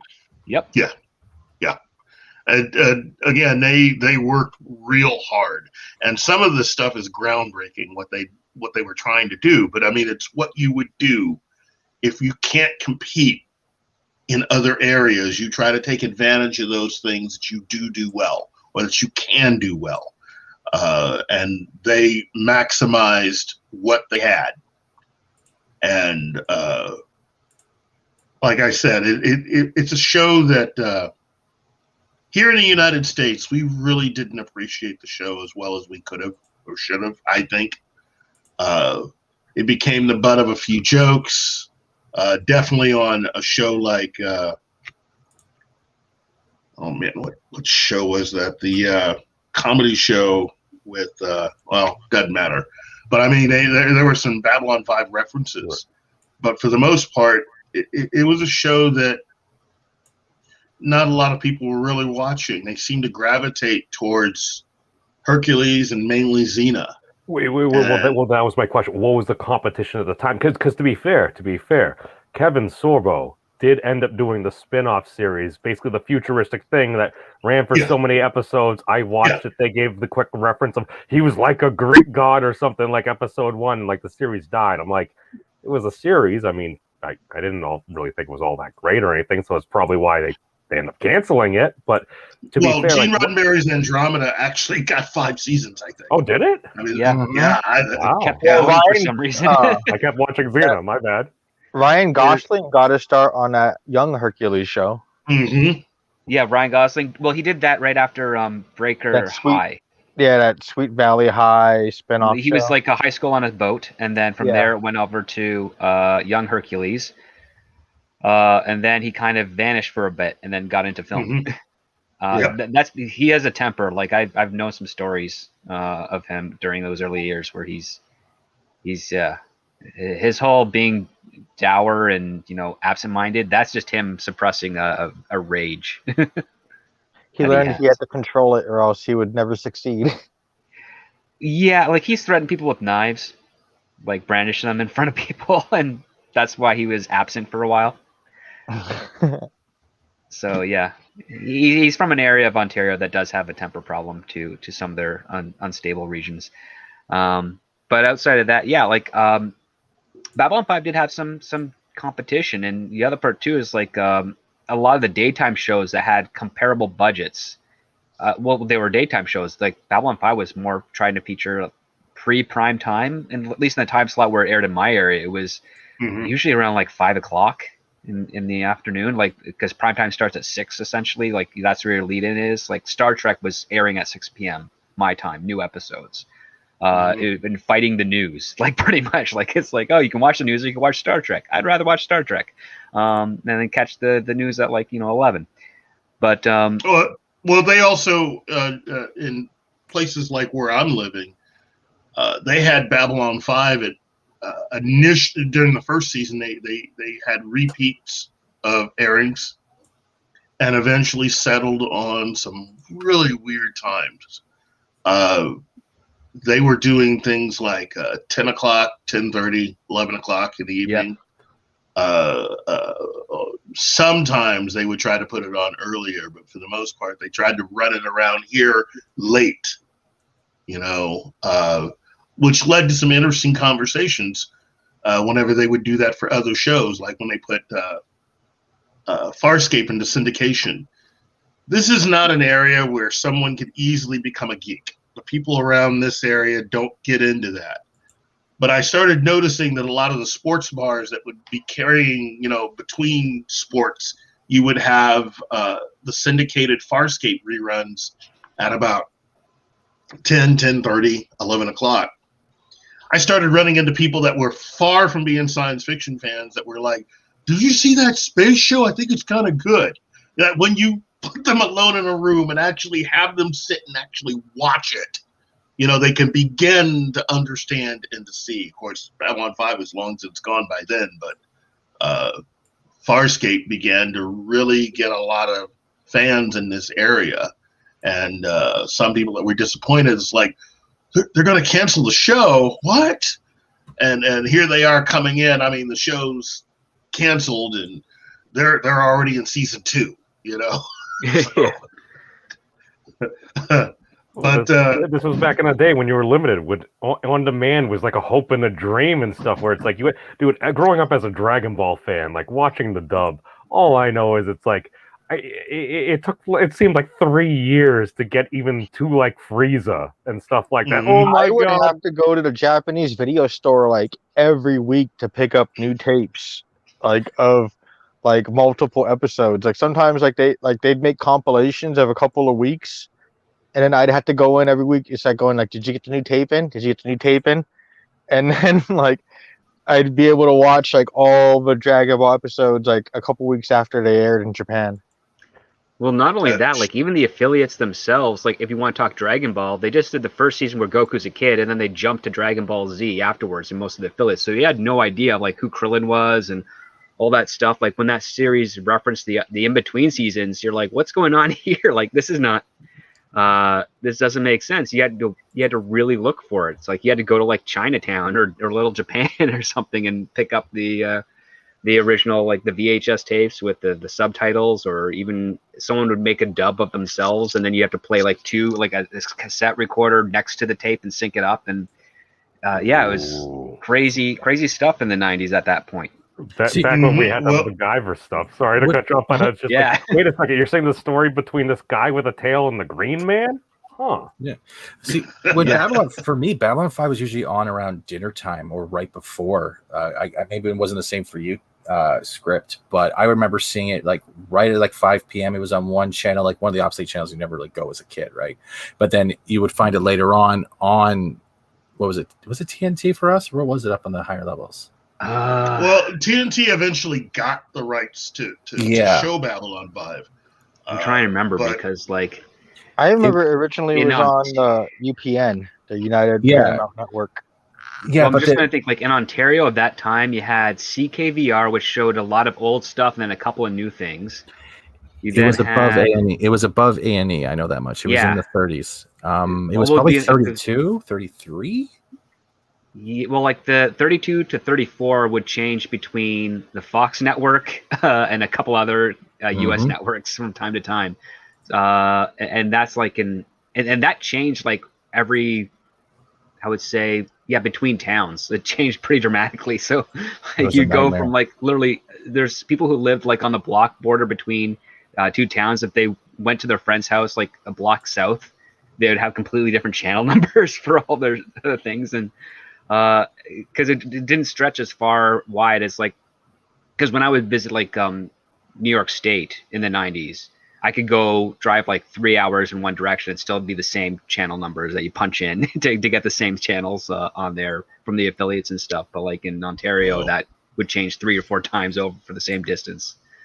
But yeah, usually around 5 o'clock was for Babylon 5 in my area. And by that time, I mean, in the 90s, you're watching, let's see, you had your Fox Kids, but at 4 o'clock, and then 5 o'clock was, you go outside and play, and then you come back in at 6 for to get early for dinner, and then you'd have Star Trek or the news, and go on and then after that it's just whatever the parents wanted to watch for the next 2 hours. It was 6 o'clock became the time for Star Trek, because that's the way it was in the 70s. Yeah, that's how the original series got popular. And yes, again, I'm that old, but from what I remember, I think script 2, it was usually you hit around the noon hour. Depending if it was weekends, it would then be Hercules, then Xena, then Hercules. They would do a double back-to-back, and it would switch. Then you'd either get Babylon 5, if I remember correctly. They had Nightman, remember too? They had Nightman, yep. Oh, there's also Cleopatra 2525. Oh, don't mention that series. Don't mention that series. That is a bad... Oh, I hated that series. Mutant X. And then they had... Primal. Oh, no. What was the one where they were trapped in this, Sir Arthur Conan Doyle's that valley of the dinosaurs? Lost World. Lost World, yeah. I like that show. And then they had... That was a wonderful series. I loved it. It had dinosaurs and crystals. Well, because it was like and a budget for a T-Rex that did like 3 different animations that were on loop all the time. Yep. Welcome to the 90s, everybody. This is what it was like. And remember, a lot of this stuff is all pre-Buffy the Vampire Slayer. Yeah. Oh, yeah. And it was that was like parallel to, Oh, and then they had that Leonard Nimoy's Tech War. No, it was William Shatner's Tech War. Oh, yeah. But it was also Leonard Nimoy did that reptile thing. Yeah. Did that reptile thing with that steampunk guy. Oh, yeah. But that was a comic, wasn't it? Yeah, it was a comic book. Yeah, it was all part of the same brand, though. Yeah. This is also pre-reality TV, if we're looking at it as well. We didn't have much reality TV back then. And they also fought Looney Tunes. I think Looney Tunes was on the same time bracket. If you were on whatever, I think it was Global. So you would have, Global had Looney Tunes. You would have Conflict. Yeah. That was a good show. I had to go back when I was older to rewatch Earth Final Conflict. Forever Night, yes. Highlander. Kung Fu Legend Continues, I believe. Forever Night, where he was like a vampire cop. Yeah. Mm-hmm. Completely unpopular opinion, but Cops. I was not a fan of Buffy the Vampire series. Buffy the Vampire Slayer. The movie was better than the series. IMO. I actually loved the movie more than the series, and I got out of the series by the time they graduated high school because they just didn't care anymore. Yeah, I just watched them. I worked on Buffy the most out of all the shows that I worked on. I think Babylon 5 was actually when it was on. You also had Cops, the animated cartoon, on. Oh, Cops was like from the 80s. That was in syndication for a long time. No, the animated cartoon. Yeah, Bulletproof. He was like with Bulletproof, Long Arm, and yeah, that was in the 80s. And then the guy with the dog, Mutt. Yeah, Canine and Mutt. No, that's G.I. Joe. Really? Oh, he had a metal dog. That is Cops as well. Yeah, Cops, the animated series. I can't remember what that was. Oh, the original release was 1988, October 5th. And which ran from 88 to 89. So they must have replayed a night. In 1993, the series was shown in reruns. Yeah, so it did come back in 93. So it kind of was on par with Babylon 5. Hey, Jace. Yeah, it was aired alongside Inspector Gadget and a couple other of those shows. Oh my God, we're having flashbacks of old age. La Femme Nikita, thank you, Six. Oh, they had Mantis. Oh God, Mantis. Yeah. Listen, if you want to see something that delves into proto-wokeism, watch that pilot from Mantis. Yeah, and realize how much it changed from the pilot to the first episode. A lot. Yeah. Let's just say Fox had some notes. They were better notes. They were better notes for it. But I had a science teacher that looked just like Mantis. What is going on here? Inspector Gadget. And demonetized. No, I was kidding. No, less than 15 seconds. You're fine. I know. It's 10 seconds. Well, that one YouTube guy was like saying that you can get messed, like they can get you just for anything. It doesn't matter about the time or something like that. They can still get you have a more legitimate appeal. Yeah. Yeah, but there are places out there that have copyright-free music and stuff, like the one I use for my intro. They actually have a whitelist. If you apply their website and you just put the video in, if it gets claimed for using their music, and they will just get rid of it within like 5-10 minutes. and they're a YouTube channel that actually has. It's called Toon Tank. They're a good one for copyright-free stuff. Well, they have like that whole copyright-free music and stuff on those channels too. Like if you search for them by the name. Yeah, but a lot of them are just artists making their own thing and sharing it for free. Yeah. Yeah, because they want the exposure. Well, or it's a hobby or whatever. Well, the problem is other people will actually claim copyright for stuff that's not even theirs to just like ninja the money. Apparently. Like this. Oh, those NFT things. Yeah. Manimal was a show too back then, was it? I don't remember. No, Manimal was the 80s. No. They had that werewolf show where that one guy had he got like the pentagram on his hand and he started turning into a werewolf. Yeah, that was called Werewolf, I think. Chuck Connors. We also have Beast Wars. Oh yeah. Oh, and Beastmaster. Oh, the two ferrets. I believe that. Yeah. Oh, I remember the ferrets. Yeah. My friend. And then I think Emily DeRavin was on there. She was like some kind of like spirit, like forest spirit, and she walked like backwards or something like that. Her footprints were like backwards. Go on. Go They ahead. did a lot of drugs. I was gonna say, well, these things happen.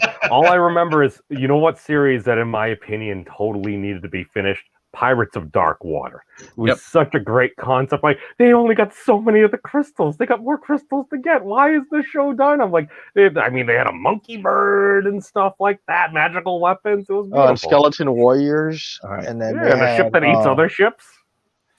And Jason the Wheel Warriors. Mm-hmm.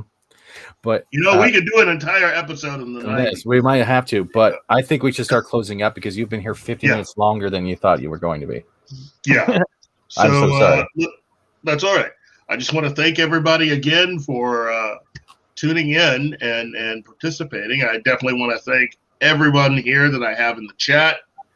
Want to thank Memes of Destruction.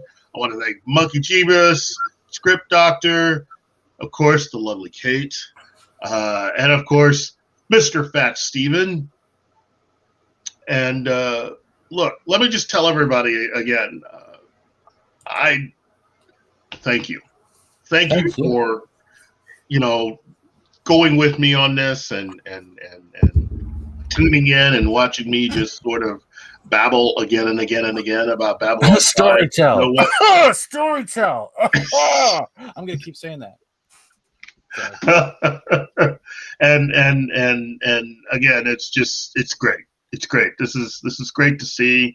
I'm just happy you guys are really starting to get something out of this. And again, trust me, Kate, this is all really going to start to make sense. Mm-hmm.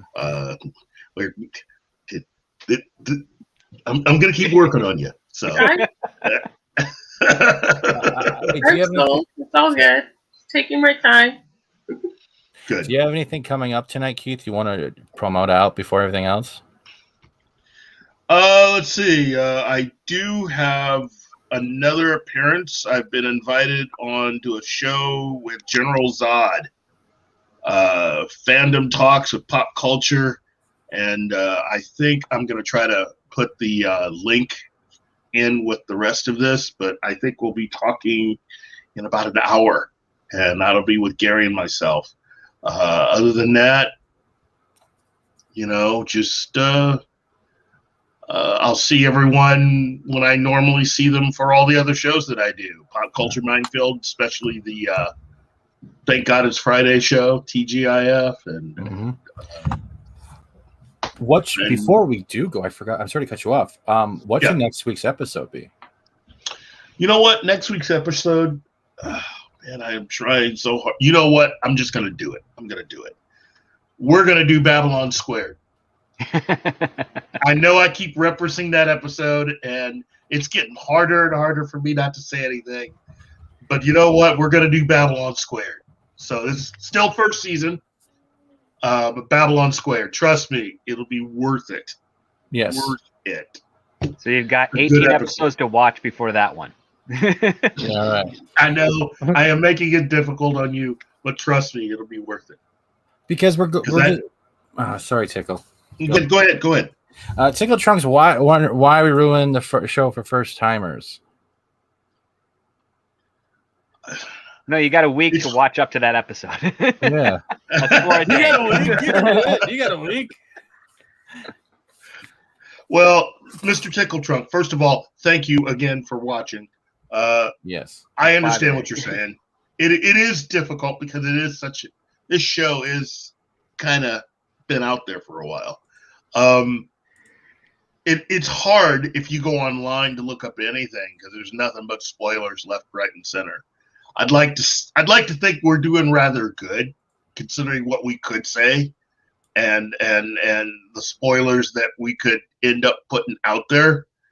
I know I've been desperately trying to keep us right around season 1 and season 2 because to me, those are the 2 seasons that would really, I think some people need a little bit of a handhold, just a little bit of one to get them into it. Because I think once you get past season 1 and 2, it's off to the races. Yes. And because if you look up any answers, it references like multiple seasons just to get like one answer.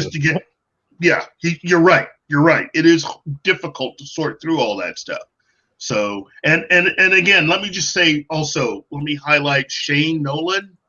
Shane, dude, wow. Thank you, because you've really been doing a really good job in the chat. You really helped me with remembering something that I had talked about earlier, which now it's not going to mean anything because we're well past what I was talking about at that time. But thank you very much. Wow, it's nothing but a deep dive into the 90s in the chat. Jeez. But, yeah, we'll have to do we'll have to figure something out when we have time free, and we'll go Babylon 5 and the other 90s shows. Or we can actually just do it, Babylon 5 and the competitors. We could do so, or just do a whole 90s show, because it seems like a lot of people are just they love it, and the 90s was a good time.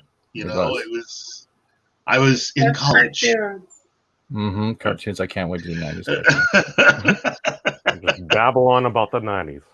Oh, that's a good one. Babylon about the 90s. I like that. I should keep that. Yeah. All right. Good job, Beams. Other than that, does anyone else have anything that's going on? Are they going to their Weight Watchers meetings? Are they still up on their points? Anything else? No? No, not yet. I got a meeting in about 30 minutes with the director, so I don't know how long that's going to be. So I don't know what's going on. You get a bacon for that.